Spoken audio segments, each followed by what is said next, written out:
como Big Bang, que é a hipótese mais aceita sobre o início de tudo. Após a explosão, toneladas de poeira e gás teriam se dissipado por um espaço que estaria em constante expansão.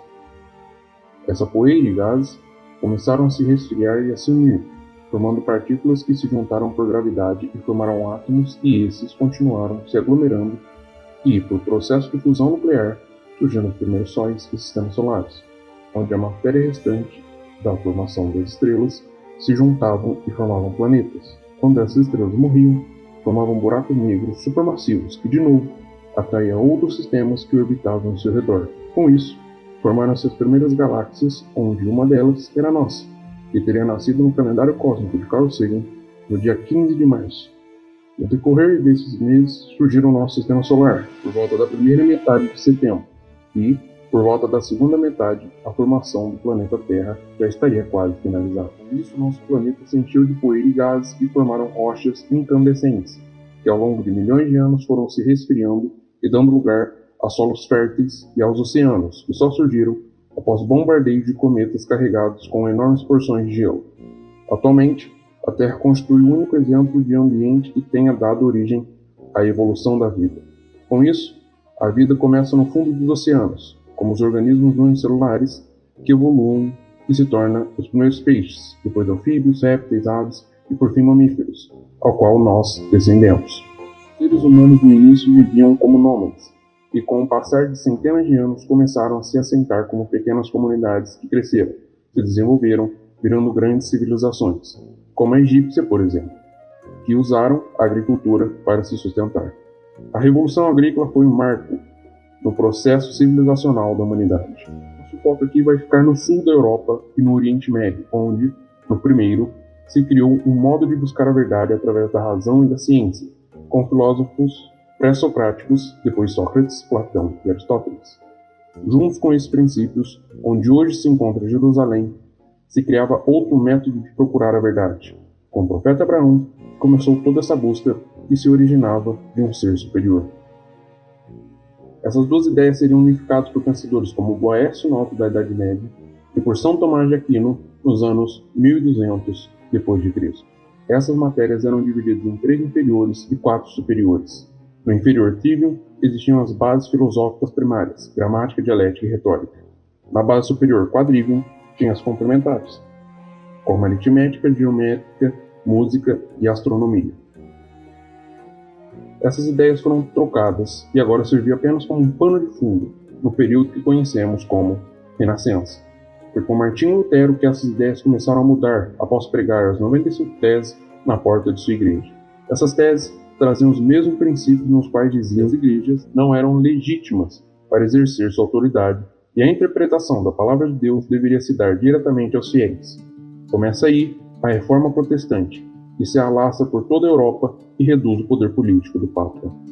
No século XVI, o centro de tudo deixa de ser Deus e passa a ser o próprio homem, e o heliocentrismo começa a se espalhar graças à ideia de Newton, Copérnico e Galileu sobre a física de seu tempo, que mostrava que a ideia de Deus não era mais necessária como ponto principal da história. Viraria mais uma vez um pano de fundo com o protagonismo se dando pelo próprio homem. Isso levou a vários questionamentos e mudanças nos sistemas intelectuais da época. Todas essas mudanças levaram à Revolução Francesa, que poderia ter se dado por um método mais pacífico e mais operacional. Ao invés disso, foi uma mudança muito bruta, que levou a milhares de mortes e suas principais ideias, liberdade, igualdade e fraternidade, ficaram para trás e se traduziram no terror jacobino e depois no autoritarismo de Napoleão Bonaparte. Porém, antes que a Revolução destruísse as bases ocidentais, 2 sementes da nossa civilização foram trazidas para o Novo Mundo. Sendo mais específico, foram plantadas em 2 nações, o Brasil e os Estados Unidos da América. O primeiro deles, os Estados Unidos da América, conseguiu sua liberdade através da Guerra de Independência Americana, que lutava contra o arbítrio do rei inglês e descumpria a Magna Carta, buscando, os americanos, uma forma republicana de governo, com mandatos e divisões claras dos poderes constituídos, preservando as liberdades individuais e consolidando um sistema de freios e contrapesos, sacramentado por uma Constituição promulgada em 1788 e vigente até os dias atuais. A obediência a esses conceitos, durante 3 séculos, fizeram dos Estados Unidos um país sólido e pujante, conhecido como a Terra da Liberdade.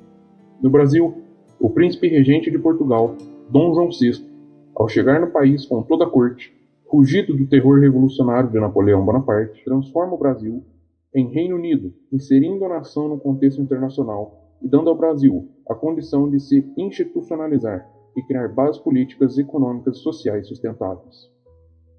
Após as cortes obrigarem Dom João a voltar para Portugal, ele deixa no Brasil o seu filho, Dom Pedro I, que após anos, em 1822, amparado por Bonifácio e por Leopoldina, proclama no dia 7 de setembro a independência do Brasil, transformando o país em uma monarquia constitucional de 4 poderes. Com essa base da Constituição, que teve os esboços de Bonifácio, a filosofia de Benjamin Constant, que foi levada a cabo pelo imperador Dom Pedro I, o Brasil se consolidou e, ao longo do século XIX, conteve conflitos internos, travou guerras internacionais, como a do Paraguai, o maior conflito da América Latina, e com o segundo reinado fez o Brasil, no pós-guerra do Paraguai, ser um país culturalmente costurado por grandes artistas que produziam obras a fim de criar a cultura brasileira, como o escritor Machado de Assis, o compositor Carlos Gomes, entre outros. Economicamente forte, o país tinha a segunda moeda mais valorizada do mundo e gerava mais recursos econômicos no Brasil do que em países como os Estados Unidos. Intelectualmente construído por pensadores como Carlos Gomes, Machado de Assis, o próprio imperador Dom Pedro II, Joaquim Nabuco, entre vários outros. Militarmente forte, a Marinha do Brasil era a segunda mais poderosa do mundo. Socialmente redimido com o fim da escravidão, cujo imperador e sua filha, Princesa Isabel, batalharam muito e, no fim, conseguiram a libertação definitiva dos escravos pela assinatura da Lei Áurea. Politicamente estável, com o revezamento constante do poder, ora exercido pelos liberais e ora exercido pelos conservadores. Todos esses acordos sempre muito bem costurados em prol da nação pelo poder moderador, no qual tinha à sua frente o imperador Dom Pedro II, e urbanisticamente modernizado. Porém, o sonho estava chegando ao fim, e vinha galope, através do golpe militar que derrubou o império de monarquia constitucional e instaurou a república presidencialista no Brasil. Os militares, impregnados com a ideologia positivista e insatisfeitos com o baixo nível social que eles ocupavam perante ao império, decidiram, no dia 15 de novembro de 1889, dar o golpe e culminou o fim do Império do Brasil. Portanto, a proclamação da República Brasileira, também referida na história do Brasil como golpe republicano ou golpe de 1889, foi um golpe de Estado político-militar, ocorrido em 15 de novembro de 1889, que instaurou a forma republicana presidencialista de governo do Brasil, encerrando a monarquia constitucional parlamentarista do Império e, por conseguinte, destituindo o então chefe de Estado, imperador Dom Pedro II, que em seguida recebeu ordens para partir para o exílio na Europa. A proclamação ocorreu na Praça da Aclamação, atual Praça da República, na cidade do Rio de Janeiro, então capital do Império do Brasil, quando um grupo de militares do Exército Brasileiro, liderados pelo Marechal Deodoro da Fonseca, destituiu o imperador e assumiu o poder no país, instituindo um governo provisório republicano que se tornaria a Primeira República do Brasil. Com isso, períodos de ditaduras e revoluções foram incessantes e o afastamento da política em relação ao povo se fez presente, criando instabilidade constitucional, corrupção sistêmica e revoltas populares. Em 2022, nós comemoramos o bicentenário da independência. É o momento de analisarmos nossa história e refletirmos que rumo estamos tomando e como devemos conduzir o país no futuro, como queremos honrar os nossos antepassados, brigar pelo nosso presente e garantir um futuro melhor para os nossos filhos e netos. O futuro do Brasil depende de cada um de nós. Ter orgulho da nossa história e consertar os erros cometidos é a chave para mostrar para o mundo o potencial do nosso país e, juntos, nos orgulharmos do nosso passado, presente e futuro. O que é verdade? Você já me ouviu fazer essa mesma pergunta há algum tempo atrás.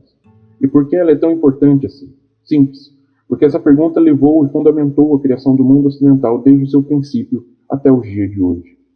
No início, a busca pela verdade partiu de 2 pontos fundamentais. O primeiro diz respeito à criação da razão e da ciência, nas regiões greco-romanas, e o segundo ponto parte da criação da religião e da moralidade judaico-cristãs. E esses pilares foram sedimentados e unidos através da unificação e criação do Império Romano, e depois com a figura de pensadores como Boécio, no alto da Idade Média, e São Tomás de Aquino. Ambos, figuras que consolidaram o conceito do que hoje chamamos de Ocidente. Toda essa mudança foi sofrendo alterações e modificações ao longo da história, até os dias atuais, onde um país se destaca por representar esses valores, os Estados Unidos também. Porém, Existe um problema.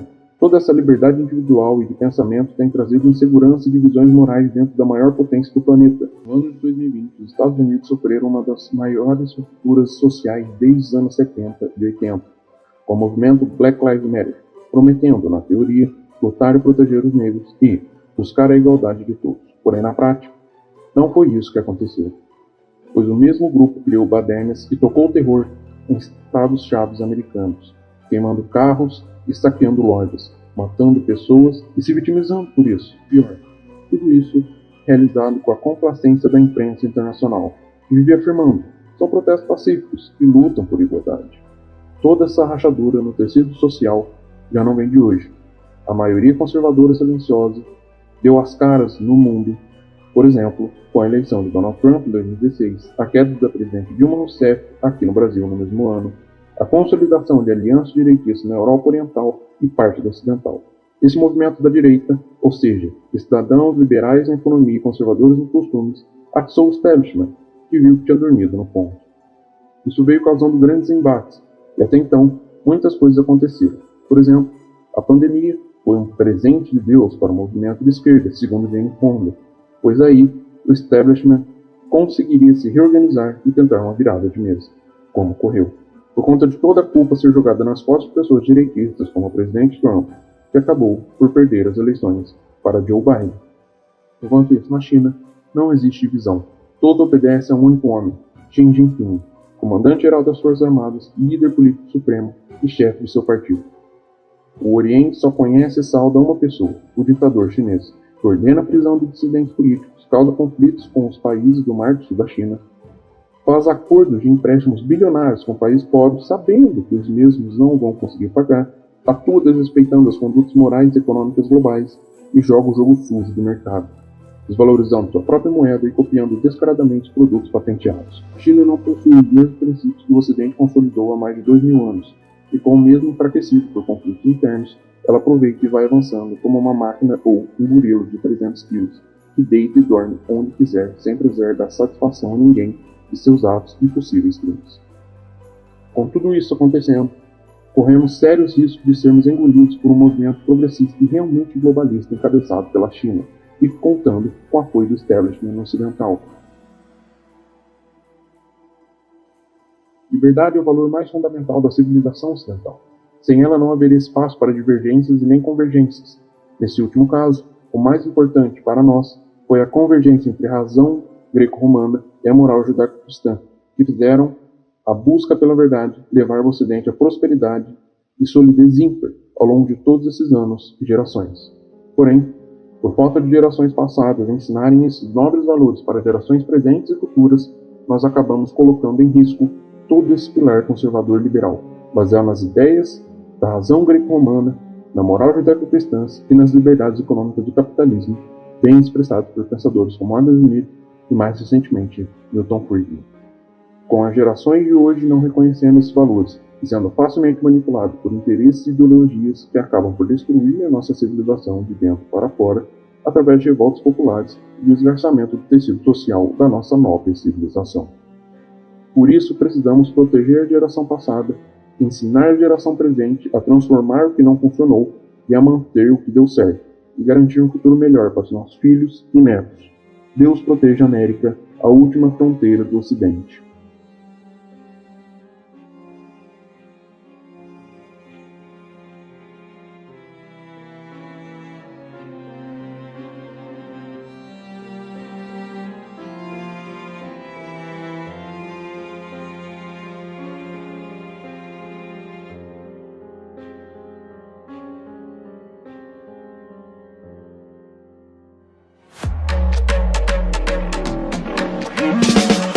Fundamentalismo científico não é ciência, é farsa doutrinária pra te amedrontar. OMS, Adanon, Fauci, lockdown, globalismo, prepotência, líderes sem voto, você nem viu chegar. 1 milhão de mortes. Até o fim de agosto. Tipo, eu sou a lenda, o profeta da chacina, mas é um poser, que desgosto. O verdadeiro doutor foi calado ainda lá na China. TikTok, quem é? A estatização. O povo padece por falta de informação. O novo normal, acabou o bacanal, a herança iluminista será fatal. Toma aqui a primeira dose, 2, 3, sem ela não tem emprego, não tem compra, só venda. Pros olhos de vocês. Uma mão para o meu peito, o que será que eu fiz? Na minha frente um sujeito e um laser no meu nariz. É proibido ficar doente, é proibido se aproximar. Tudo bem, só 15 dias, até a curva baixar. Mantenha a distância, puxa o ar, coloca a máscara, ninguém quer ser perturbado. Baixa a cabeça, estica o pulso, 37 graus, beleza, tá liberado. Essa é a nova era que alguém profetizou. Escravo controlando escravo. Esquece o álcool gel.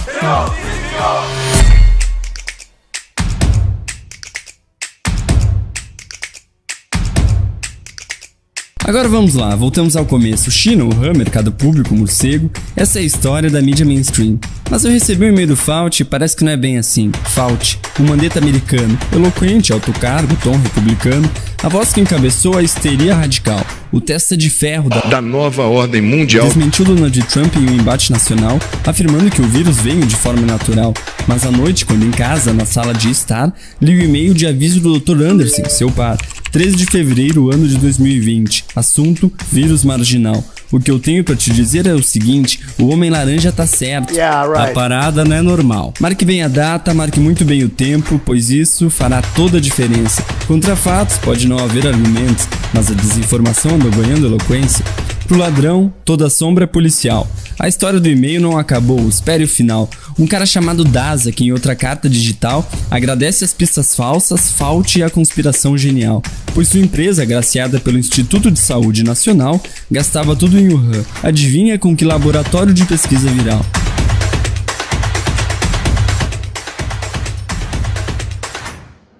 E tem mais alguns detalhes que poderia entrar, como a funcionária que questiona a máscara que deveria usar. Então o doutor Ciência, sem hesitar, responde em privado que em público não quer falar. Fica tranquila, deixa ela em casa. O papo é só pra TV, não pros meus comparsas.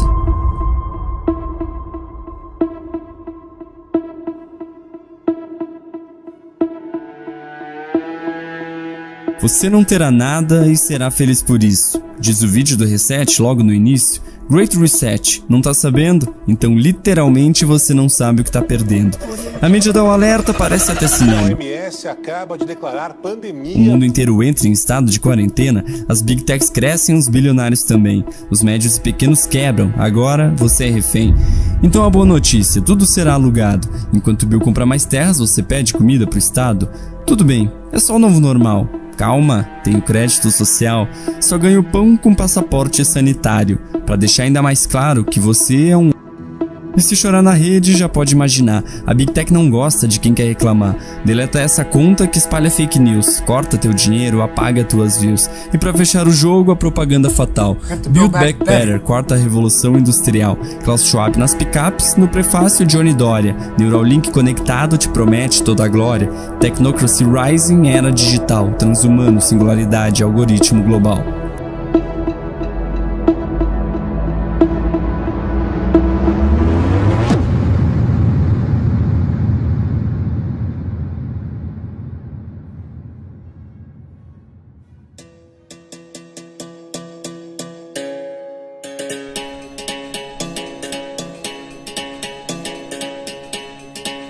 E quem é o Brasil no meio dessa confusão? A peça-chave para a implementação. O Brasil que tem minério, o Brasil que tem comida, água potável, ferro, manganês, bauxita, a vaca leiteira para a Agenda 2030.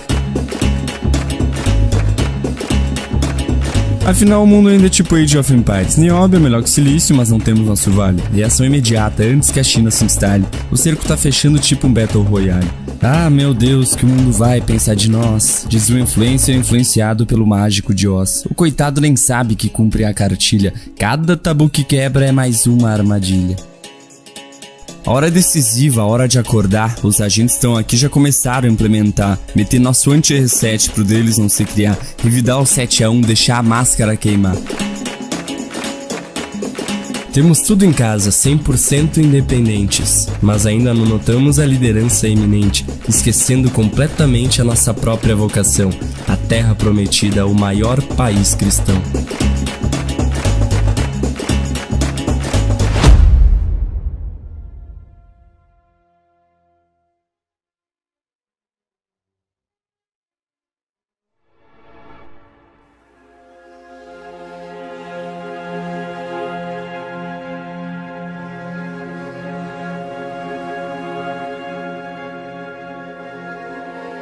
já foi chamado de sofismo, de heresia, de alienação, de inimigos do povo.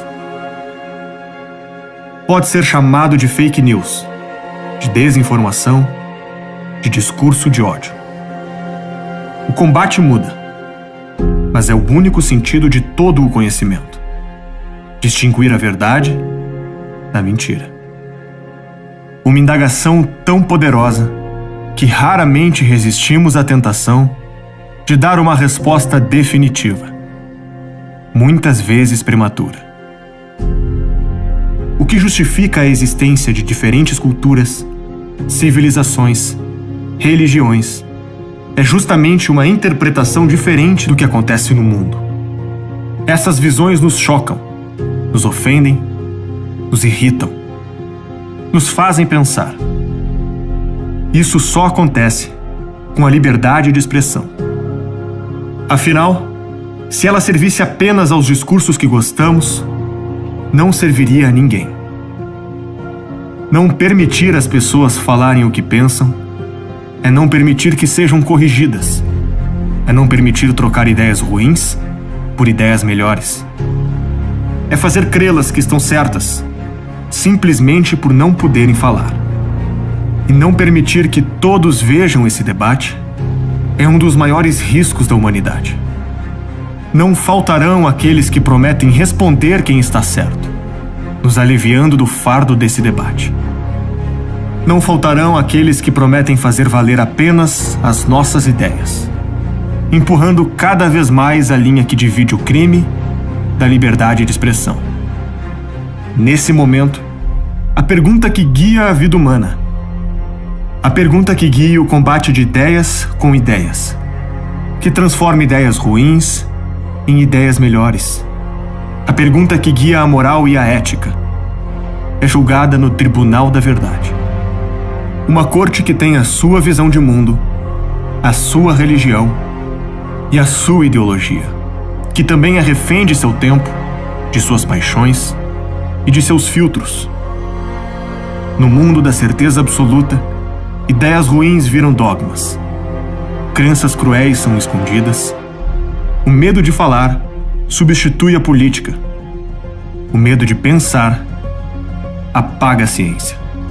E qualquer um que decida para todos o que é verdade e mentira terá uma responsabilidade maior do que qualquer outro ser humano, a de jamais errar.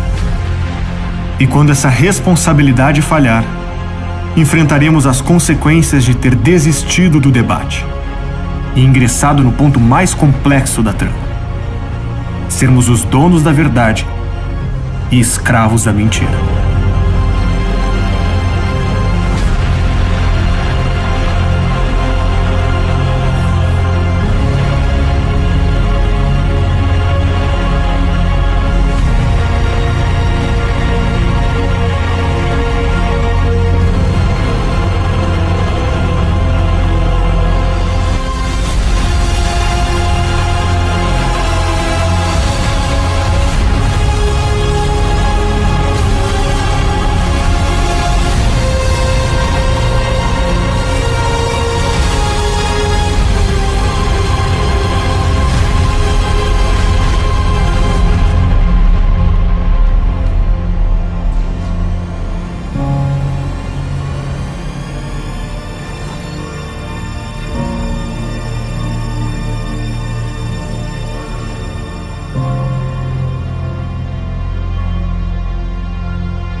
The fourth, the fifth, the minor fall, and the major lift, the baffled king composing high.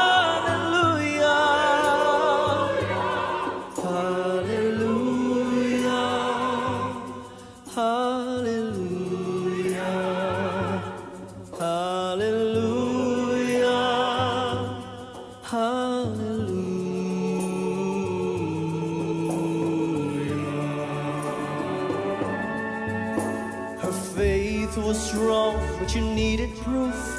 You saw her bathing on the roof, her beauty in the moonlight overthrew her.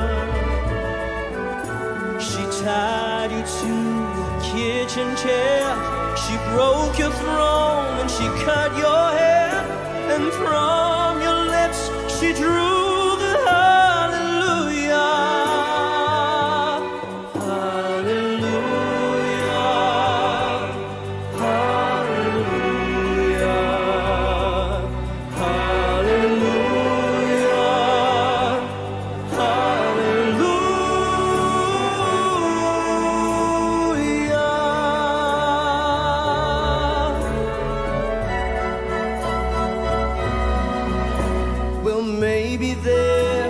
God above, but all I've ever learned from love was how to shoot somebody who outdrew you.